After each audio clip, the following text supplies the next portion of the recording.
السلام علیکم ناظرین، امید کرتا ہوں کہ آپ سبھی خیریت سے ہوں گے۔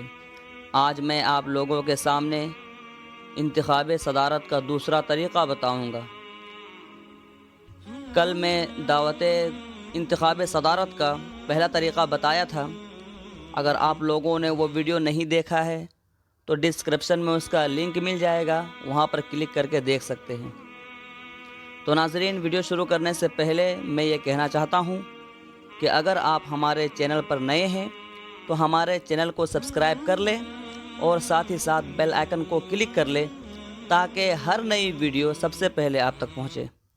تو چلو دوستو، بلا کسی تاخیر کے ویڈیو کو شروع کرتے ہیں۔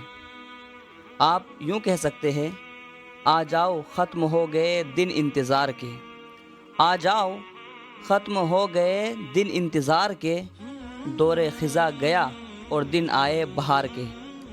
حضرات سامعین کرام، سلف صالحین، مدبرین و مفکرین، مصنفین و مرتبین اور تمام بزرگوں کا ہمیشہ سے یہ طور و طریق رہا ہے کہ وہ جب بھی کوئی کام شروع کرتے یا جب بھی کسی چیز کا آغاز فرماتے تو سب سے پہلے وحدہ لا شریک لہ کی تعریف کرتے، پھر اس کے بعد پیارے نبی صلی اللہ علیہ وسلم کی تعریف و توصیف میں زبان کو کچھ حرکت میں لاتے۔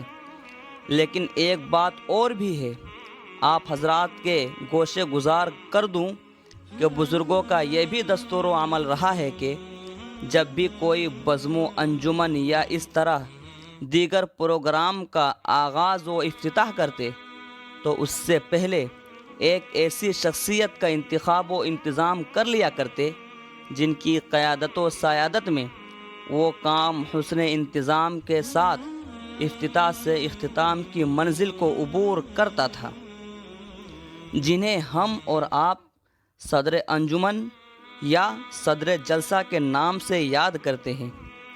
آج کے اس عظیم الشان کانفرنس اور روح پرور اجلاس کی صدارت کے لیے پیکرے اخلاص و محبت، سرچشمہ اخلاق و مروت، ذوالعلم والمرتبت، منبع علم و حکمت، ماحیہ شرک و بدعت، جناب حضرت اقدس مولانا سمیع اللہ صاحب مدد ظلہ العالی کا انتخاب کرتے ہیں۔ امید ہے کہ احباب ہماری اس تحریک کی تائید فرمائیں۔ ناظرین، جس شخص کو تائید صدارت کے لیے منتخب کیا جائے وہ ان الفاظ کے ذریعے تائید صدارت کر سکتے ہیں۔ یوں کہ آج کے اس روح پرور اور اجتماع کی صدارت کا صحرا جس عظیم شخصیت کے سر رکھا گیا ہے، میں اپنی طرف سے اور تمام اراکین بزم کی طرف سے اس کی تائید کرتا ہوں۔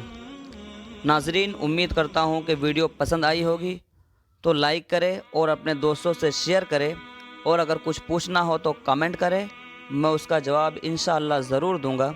اللہ حافظ، فی امان اللہ، السلام علیکم۔